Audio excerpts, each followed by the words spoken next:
Welcome back to Dead Good Book Reviews. I'm Judith and you're watching another episode of Overbooked, the series where I talk about every single book on my shelf because I'm too far in to back down now. Today I am talking about the first two books in the Band series.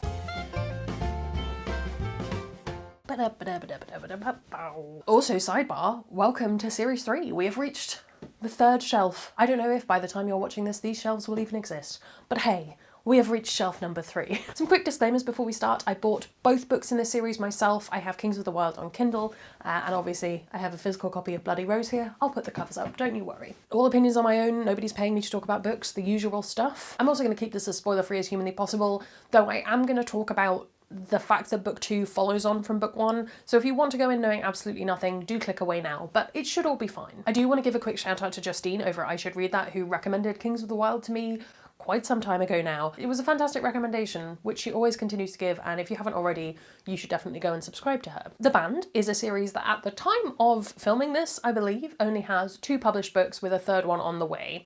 I have some notes on the third one. It is meant to come out reasonably soon, and its title is Outlaw Empire, and it's going to be set 14 years after the events of Bloody Rose. Going back in time from that, Kings of the Wild came out in 2017, and Bloody Rose came out the following year. This is an adult fantasy series, and I will come on to reading order in just a moment. Nicholas Eames is a Canadian author based in Ontario. That's a word I've never said out loud, but he's based there. I don't think I've read too many Canadian authors to my knowledge, so that's very exciting. I just have to say, Nicholas, if you're watching this, please update your author bio because it is the most generic man sentence I have ever heard of. He loves black coffee, neat whiskey, the month of October, and video games. Like, come on.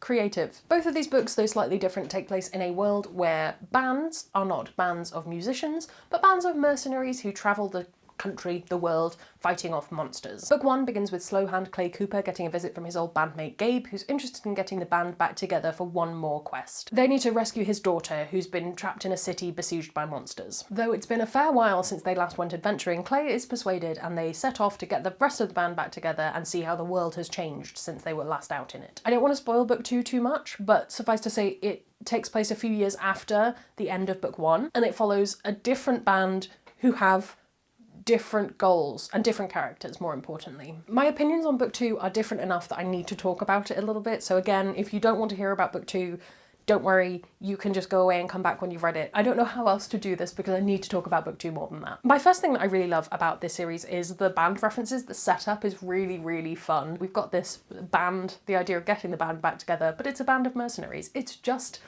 fantastic, and Nicholas Eames doesn't shy away, particularly in the first book, from including references like fighting with an axe. An axe is a guitar. An axe is also an axe.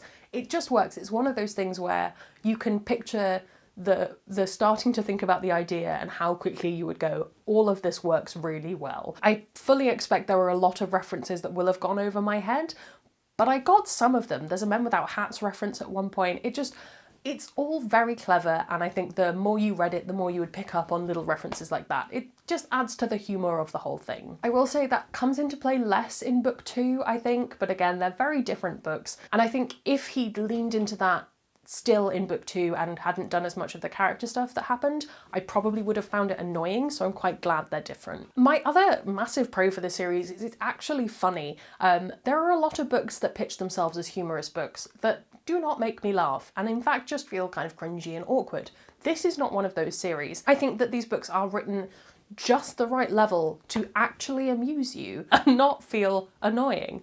And I think part of why that works is it completely balances out those really humorous moments with very, very emotional things. So you'll be reading along, having a wonderful time, chuckling away at the various exploits of this band, and then suddenly you're crying, like full-on crying. Both of these books made me cry. I was not expecting it. On a reread as well, so I knew what was going to happen. Just really good handling of the emotional tone of the book at all times. There's a tight grip on that. Another thing I really like about this series, particularly book 2, is that it includes queer characters and women who actually get to do things. This is really specific to book 2. I think if you just read book 1 on its own, there are a few bits that are a little bit sexist, and I'll come on to that in a moment. But book 2, our main character is Bloody Rose, who's here just being... It's not going to focus. She's just there being fantastic, but there's a whole host of other female characters and they actually get to do things and achieve things and have feelings and emotions and also be amazing. And I really appreciated that. And I think, especially because I got to the end of book 1 feeling like that was something that was missing, I was glad to get that in book 2. And it felt like an acknowledgement that that was missing from book 1. I don't know if that was intentional, but that was the way it felt to me. I'm hoping that book 3 is more like book 2 than book 1 in that sense. So let's talk about the female characters then from the other side of things, because I do think there are some negative aspects. So in book 1, there's quite a lot of like, did we have to talk about everyone's tits the entire time? Did we need to do that? I don't think it was necessary. And it's a little bit playing into this like, haha, dirty old men kind of trope, and I didn't love that aspect of it. So as I say, book 2 fixes that somewhat, but there are still a few moments where it feels a little bit like this is how I think a cool woman would act, you know? Where it's just not quite real. You can tell that it was something that was intended to be cool instead of necessarily realistic. Not 100% a bad thing, but not amazing either. And there are a few male fantasy authors who do things like this. You just read it and you're like, this feels like an action figure that you're just like moving around going like, haha, I'm the best. I think in general, there are a few bits that feel a bit kind of like cool, by which I mean what people think cool is. And that's the moments that don't ring as authentic. And again, balancing those moments against the more emotional moments, it feels much better. But when you get a bit of a string of these like, oh yeah, we're all really awesome, aren't we guys? Doesn't quite work all the time. But maybe that's me being a bit too cynical. There are a few things I would compare this to. I feel like I've been using Chorus of Dragons a lot lately, but it's a good series and it has a lot of these kind of like humorous moments balanced with emotional. It's much more complicated, but it is there. R.J. Barker's Bone Ship series is another one that I think balances those really humorous moments with very, very emotional stuff. I think that would be another great example. Joe Abercrombie's another author who tends to bring a little bit of humour into his work. I don't think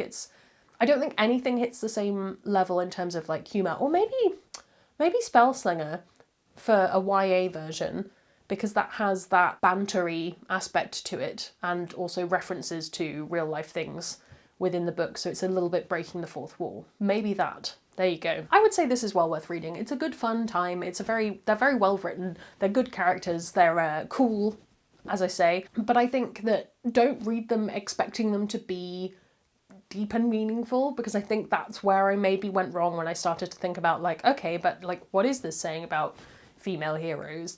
And I don't think you need to do that with this series. I think just let it be the kind of like slightly shallow, still emotional, but slightly shallow look at rock bands, but if they fought monsters, you know? It's not that deep. Have you read these? Are you excited for book 3? Is book 3 out by the time this video goes up? I genuinely don't know. It's May right now. I haven't looked up when the book's coming out. I'm a bad booktuber. Let me know your thoughts on that in the comments below. Are there any other books that reference modern day things in a fantasy context? I know Pratchett does it all the time, but I would be interested to know any of the others that you have found. Let me know in the comments below.